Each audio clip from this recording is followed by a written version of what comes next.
मैं हैरान इस गल तो हाँ कि एक चुनिया होया नुमाइंदा नजायज़ कब्जकारां दे हक च विधान सभा च बोलिया।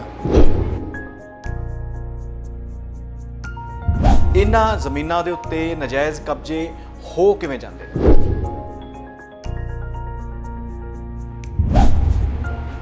ਧਰਮਿੰਦਰ ਜੀ, ਸਭ ਤੋਂ ਵੱਡਾ ਕਾਰਨ ਨਜਾਇਜ਼ ਕਬਜ਼ਿਆਂ ਦਾ ਜਿਹੜਾ ਹੈ ਉਹ ਪੋਲੀਟੀਕਲ ਸੰਰਕਸ਼ਣ ਹੈ। ਦਹਾਕਿਆਂ ਤੋਂ ਜਦੋਂ ਤੋਂ ਅਸੀਂ ਆਜ਼ਾਦ ਹੋਏ ਹਾਂ ਜੀ, ਉਦੋਂ ਤੋਂ ਵੋਟਾਂ ਦਾ ਰਾਜ ਚੱਲ ਰਿਹਾ।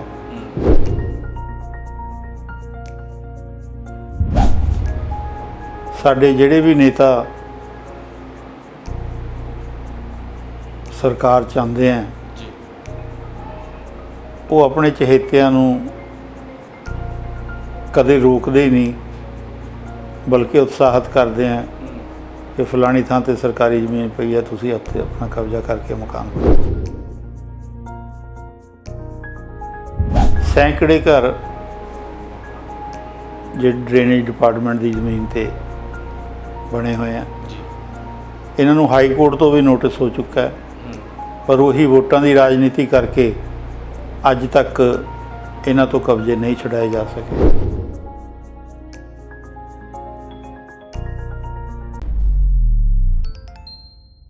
ਸਤਿ ਸ਼੍ਰੀ ਅਕਾਲ। D5 ਚੈਨਲ ਪੰਜਾਬੀ ਦਾ ਖਾਸ ਪ੍ਰੋਗਰਾਮ ਨਾਇਬ ਤਹਿਸੀਲਦਾਰ.com ਕਾਨੂੰਨ ਜਾਇਦਾਦ ਦਾ ਦੇਖ ਰਹੇ ਦੇਸ਼ ਵਿਦੇਸ਼ ਦੇ ਦਰਸ਼ਕਾਂ ਦਾ ਮੈਂ ਧਰਮਿੰਦਰ ਸੰਧੂ ਸਵਾਗਤ ਕਰਦਾ ਹਾਂ। ਇਸ ਪ੍ਰੋਗਰਾਮ ਦੇ ਵਿੱਚ ਵੱਖ-ਵੱਖ ਮੁੱਦਿਆਂ ਦੇ ਉੱਤੇ ਚਰਚਾ ਕਰਦੇ ਹਾਂ। ਮੁੱਦੇ ਜੁੜੇ ਹੁੰਦੇ ਨੇ ਜ਼ਮੀਨ ਜਾਇਦਾਦ ਦੇ ਨਾਲ, ਜ਼ਮੀਨ ਜਾਇਦਾਦ ਦੇ ਕਾਨੂੰਨ ਦੇ ਨਾਲ, ਤੇ ਇਸ ਪ੍ਰੋਗਰਾਮ ਦੇ ਵਿੱਚ ਵੱਖ-ਵੱਖ ਮੁੱਦਿਆਂ ਦੇ ਉੱਤੇ ਚਰਚਾ ਕਰਦੇ ਨੇ ਸਾਡੇ ਨਾਲ ਰਿਟਾਇਰਡ ਨਾਇਬ ਤਹਿਸੀਲਦਾਰ ਗੁਰਪ੍ਰਤਾਪ ਸਿੰਘ ਆਹਲੂਵਾਲੀਆ ਸਾਹਿਬ ਅੱਜ ਵੀ ਸਾਡੇ ਨਾਲ ਮੌਜੂਦ ਨੇ। ਸਭ ਤੋਂ ਪਹਿਲਾਂ ਉਹਨਾਂ ਦਾ ਸਵਾਗਤ ਕਰਦੇ ਹਾਂ। ਸਵਾਗਤ ਹੈ ਸਰ ਤੁਹਾਡਾ ਜੀ। ਸਤਿ ਸ਼੍ਰੀ ਅਕਾਲ ਜੀ। D5 ਚੈਨਲ ਪੰਜਾਬੀ ਦੇ ਦੇਖ ਰਹੇ ਦਰਸ਼ਕਾਂ ਦਾ ਸਵਾਗਤ ਕਰਦਾ।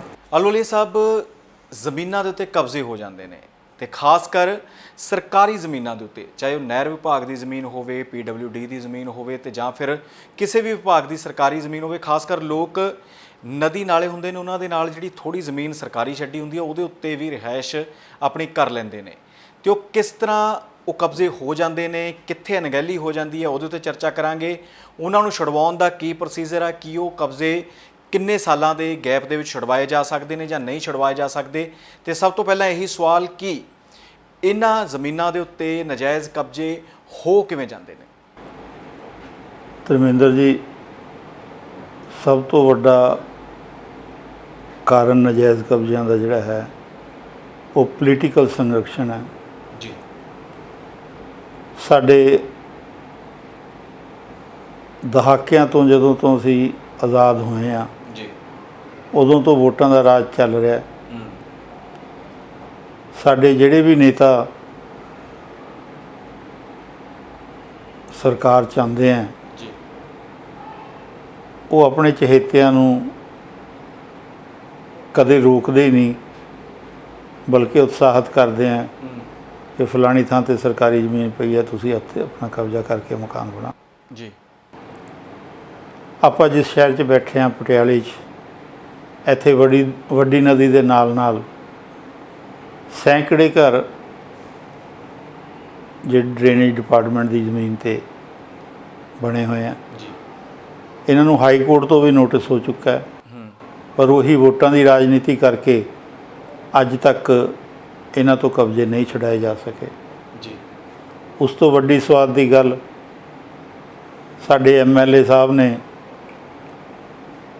ਪੰਜਾਬ ਵਿਧਾਨ ਸਭਾ 'ਚ ਇਸ ਗੱਲ ਨੂੰ ਪੂਰੇ ਜ਼ੋਰ ਸ਼ੋਰ ਨਾਲ ਚੁੱਕਿਆ ਜੀ ਕਿ ਲੋਕ 35 ਸਾਲ ਤੋਂ ਮਕਾਨ ਬਣਾ ਕੇ ਬੈਠੇ ਆ, ਤੇ ਇਹਨਾਂ ਦਾ ਪੈਸੇ ਲੈ ਕੇ ਜਾਂ ਕੁਛ ਕਰਕੇ ਇਹਨਾਂ ਨੂੰ ਰੈਗੂਲਰਾਈਜ਼ ਕਰਤਾ ਜਾਵੇ। ਜੀ, ਮੈਂ ਹੈਰਾਨ ਇਸ ਗੱਲ ਤੋਂ ਹਾਂ ਕਿ ਇੱਕ ਚੁਣਿਆ ਹੋਇਆ ਨੁਮਾਇੰਦਾ ਨਜਾਇਜ਼ ਕਬਜ਼ਕਾਰਾਂ ਦੇ ਹੱਕ 'ਚ ਵਿਧਾਨ ਸਭਾ 'ਚ ਬੋਲਿਆ, ਜੀ, ਪਰ ਸਾਡੇ ਕਿਸੇ ਵੀ MLA ਨੇ ਜਾਂ ਕਿਸੇ ਵਿਰੋਧੀ ਧਿਰ ਦੇ ਨੇਤਾ ਨੇ ਉਸ 'ਤੇ ਆਬਜੈਕਸ਼ਨ ਨਹੀਂ ਕੀਤਾ, ਜੀ,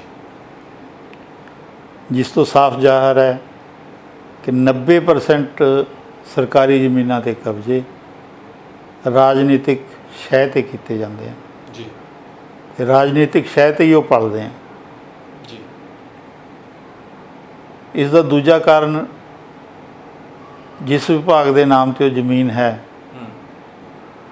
ਉਹਨਾਂ ਦੇ ਕਰਮਚਾਰੀਆਂ ਵੱਲੋਂ ਵੇਲੇ ਸਿਰ ਨਜਾਇਜ਼ ਕਬਜ਼ਾ ਕਰਨ ਵਾਲਿਆਂ ਨੂੰ ਰੋਕਿਆ ਨਹੀਂ ਜਾਂਦਾ, ਉਹਨਾਂ 'ਤੇ ਕਾਨੂੰਨੀ ਕਾਰਵਾਈ ਨਹੀਂ ਕੀਤੀ ਜਾਂਦੀ, ਜਾਂ ਇਹ ਕਹਿ ਲਓ ਕਿ ਉਸ ਜਗ੍ਹਾ ਨੂੰ ਉਹਨਾਂ ਵੱਲੋਂ ਆਪਣੇ ਵਿਭਾਗ ਵੱਲੋਂ ਸੰਭਾਲਿਆ ਨਹੀਂ ਜਾਂਦਾ। ਜੀ ਇਸੇ ਤਰ੍ਹਾਂ ਵੱਡੀ ਨਦੀ ਤੋਂ ਲੈ ਕੇ ਪੰਜਾਬੀ ਯੂਨੀਵਰਸਿਟੀ ਤੱਕ ਇੱਕ ਚੋਅ ਚੱਲਦਾ ਸੀ ਜਿਹਦਾ ਰਕਬਾ ਸੀ 39 ਬਿੱਗੇ 9 ਵਿਸਵੇ, ਜੀ ਜਿਹੜਾ ਕਿ ਹੌਲੀ ਹੌਲੀ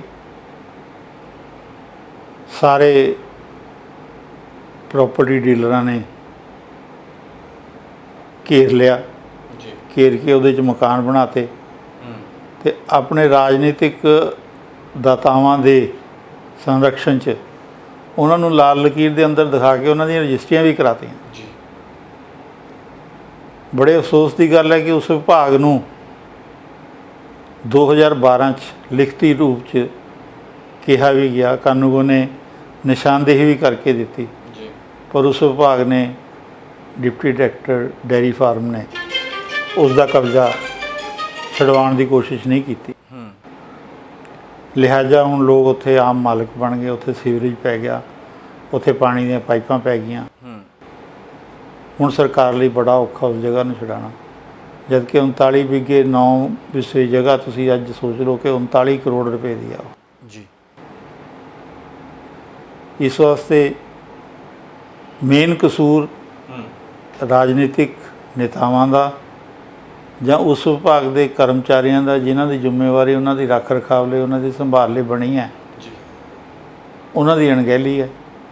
ਇਸੇ ਕਰਕੇ ਸਰਕਾਰੀ ਜ਼ਮੀਨਾਂ 'ਤੇ ਕਬਜ਼ੇ ਹੁੰਦੇ ਆ ਤੇ ਕੇਸ ਹਾਈ ਕੋਰਟ ਤੱਕ ਜਾਣ ਦੇ ਬਾਵਜੂਦ ਵੀ ਵੋਟਾਂ ਦੀ ਰਾਜਨੀਤੀ ਕਰਕੇ ਉਹਨਾਂ ਤੋਂ ਕਬਜ਼ੇ ਨਹੀਂ ਲਿੱਤੇ ਜਾਂਦੇ, ਜਿਹਦੇ ਨਾਲ ਨੂੰ ਸਰਕਾਰ ਨੂੰ ਕਰੋੜਾਂ ਅਰਬਾਂ ਰੁਪਏ ਦਾ ਜਿਹੜਾ ਹੈਗਾ ਨੁਕਸਾਨ ਅੱਜ ਵੀ ਹੋ ਰਿਹਾ ਤੇ ਅੱਗੇ ਨੂੰ ਵੀ ਹੁੰਦਾ ਹੀ ਰਹੂਗਾ। ਜੀ ਤੇ ਇਹਦੇ ਵਿੱਚ ਆਲੂਵਾਲੇ ਸਾਹਿਬ ਕੋਈ ਤਾਂ ਕਾਨੂੰਨੀ ਦਾਅ ਪੇਚ ਹੋਵੇਗਾ ਜਿਹਦੇ ਨਾਲ ਕਬਜ਼ੇ ਛੁਡਵਾਏ ਜਾ ਸਕਦੇ ਹੋ? ਹਾਂ, ਇਹਦੇ 'ਚ ਕਲੈਕਟਰ ਦੇ ਤੁਸੀਂ ਕੇਸ ਪਾ ਕੇ ਜਿਹੜੇ ਵੀ ਵਿਭਾਗ ਦੇ ਨਾਲ ਸੰਬੰਧਿਤ ਹੈ ਜ਼ਮੀਨ ਉਹ ਕਲੈਕਟਰ ਦੇ ਕੇਸ ਪਾ ਕੇ ਉਹਦਾ ਜਿਹੜਾ ਹੈਗਾ ਕਬਜ਼ਾ ਵਾਰੰਟ ਲੈ ਕੇ ਆਪਣੀ ਜ਼ਮੀਨ ਖਾਲੀ ਕਰਾ ਸਕਦੇ ਹਾਂ ਜੀ। ਇਹਦਾ ਸਰਲ ਤੋਂ ਸਰਲ ਤਰੀਕਾ ਜਿਹੜਾ ਹੈ ਕਲੈਕਟਰ ਤੋਂ ਆਰਡਰ ਲੈ ਕੇ ਜੀ ਕਬਜ਼ਾ ਲੈਣ ਦਾ ਹੈ। ਤੇ ਕਿੰਨੇ ਕੁ ਸਾਲਾਂ ਦਾ ਪ੍ਰੋਸੀਜਰ ਹੋ ਸਕਦਾ? ਜਿਵੇਂ ਲੋਕ ਤਾਂ ਪੀੜ੍ਹੀ ਦਰ ਪੀੜ੍ਹੀ ਹੀ ਕਬਜ਼ੇ ਕਰਕੇ ਬੈਠੇ ਨੇ, ਕੀ ਸੰਭਵ ਹੈ ਕਿ ਜਿਹੜਾ ਬੰਦਾ 30-35 ਸਾਲਾਂ ਤੋਂ ਇੱਕ ਥਾਂ ਤੇ ਕਬਜ਼ਾ ਕਰ ਲਿਆ, ਘਰ ਬਣਾ ਲਿਆ, ਪਰ ਰਜਿਸਟਰੀ ਤੱਕ ਨਹੀਂ ਹੋਈ, ਸਿਰਫ ਇੱਦਾਂ ਹੀ ਬੈਠਾ, ਉਹ ਤੋਂ ਛੁਡਵਾਇਆ ਜਾ ਸਕਦਾ ਹੈ? ਹਾਂਜੀ, ਛੁਡਾਇਆ ਜਾ ਸਕਦਾ, ਕਿਉਂ ਨਹੀਂ ਛੁਡਾਇਆ ਜਾ? ਹੁਣ ਤੁਹਾਡੇ ਸਾਹਮਣੇ ਮੋਹਾਲੀ ਜ਼ਿਲ੍ਹੇ 'ਚ 35 40 ਸਾਲ ਪੁਰਾਣੀ ਦੁਕਾਨਾਂ ਤੋੜ ਕੇ ਸਰਕਾਰ ਨੇ ਕਬਜ਼ਾ ਲਿੱਤਾ ਹੀ ਹੈ।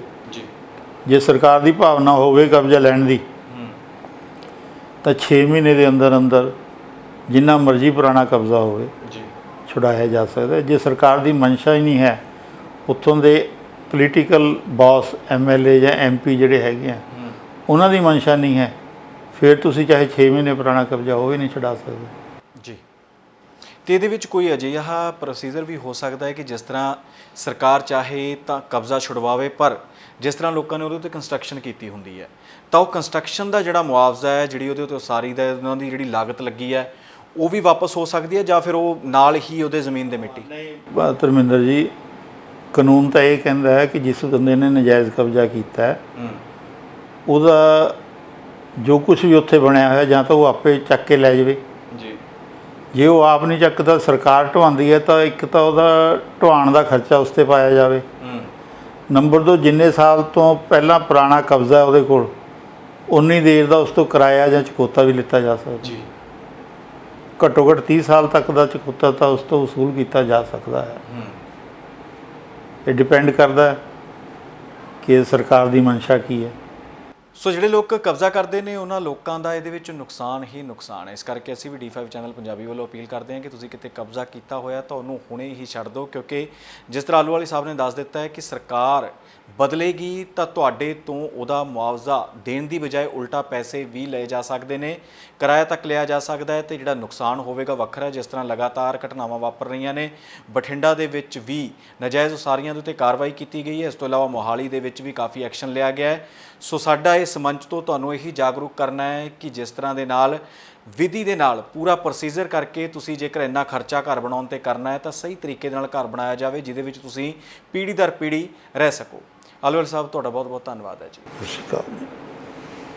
ਸੋ ਇਸੇ ਪ੍ਰੋਗਰਾਮ ਦੇ ਵਿੱਚ ਨਵੀਆਂ ਗੱਲਾਂ, ਨਵਾਂ ਮੁੱਦਾ ਲੈ ਕੇ ਫਿਰ ਹਾਜ਼ਰ ਹੋਵਾਂਗੇ। ਜੇਕਰ ਤੁਹਾਡੀ ਵੀ ਕੋਈ ਕੁਐਰੀ ਹੈ ਤਾਂ ਤੁਸੀਂ ਸਕਰੀਨ ਤੇ ਦਿੱਤੇ ਨੰਬਰਾਂ ਦੇ ਉੱਤੇ ਕਾਲ ਕਰ ਸਕਦੇ ਹੋ। ਕਾਲ ਕਰਕੇ ਆਪਣਾ ਸਵਾਲ ਸਾਡੇ ਤੱਕ ਪਹੁੰਚਾ ਸਕਦੇ ਹੋ, ਜਾਂ ਫਿਰ ਤੁਸੀਂ WhatsApp ਵੀ ਕਰ ਸਕਦੇ ਹੋ। ਜੇਕਰ ਤੁਹਾਡੀ ਕੋਈ ਸਮੱਸਿਆ ਹੈ, ਕੋਈ ਅੜਚਨ ਆ ਰਹੀ ਹੈ ਜ਼ਮੀਨ ਜਾਇਦਾਦ ਦੇ ਲੈਣ ਦੇਣ ਦੇ ਵਿੱਚ, ਤਾਂ ਤੁਸੀਂ ਸਾਡੇ ਨਾਲ ਸਾਂਝੀ ਕਰ ਸਕਦੇ ਹੋ। ਸੋ ਇਸੇ ਤਰ੍ਹਾਂ ਇਸੇ ਪ੍ਰੋਗਰਾਮ 'ਚ ਨਵੀਆਂ ਗੱਲਾਂ ਤੇ ਨਵੇਂ ਮੁੱਦੇ ਲੈ ਕੇ ਫਿਰ ਹਾਜ਼ਰ ਹੋਵਾਂਗੇ। ਫਿਲਹਾਲ ਇਜਾਜ਼ਤ ਦਿਓ, ਧੰਨਵਾਦ। ਹੋਏਗੀ ਕਿਸਾਨਾਂ ਦੀ ਗੱਲ, ਨਵੀਂ ਖੇਤੀ, ਮਸ਼ੀਨਾਂ, ਬੀਜਾਂ ਤੇ ਬਾਗਾਂ ਦੀ ਗੱਲ ਲੈ ਕੇ ਚੱਲਾਂਗੇ ਤੁਹਾਨੂੰ ਰੰਗਲੇ ਪੰਜਾਬ ਦੇ ਖੇਤਾਂ ਵੱਲ। ਦੇਖਣਾ ਨਾ ਭੁੱਲਣਾ ਸਾਡਾ ਖਾਸ programme farming with Amarjit Waraich, ਸੋਮਵਾਰ ਤੋਂ ਸ਼ੁੱਕਰਵਾਰ ਸ਼ਾਮ 6 ਵਜੇ D5 ਚੈਨਲ ਪੰਜਾਬੀ ਤੇ। ਕੀ ਹੁੰਦੀ ਹੈ ਜਮ੍ਹਾਂਬੰਦੀ, ਕਿਵੇਂ ਬਣਦੀ ਹੈ ਵਸੀਅਤ, ਜ਼ਮੀਨ ਜਾਇਦਾਦ ਦੇ ਹਰ ਮਸਲੇ ਤੇ ਕਰਾਂਗੇ ਚਰਚਾ। ਦੇਖਣਾ ਨਾ ਭੁੱਲਣਾ ਸਾਡਾ ਖਾਸ ਪ੍ਰੋਗਰਾਮ naibtehsildar.com।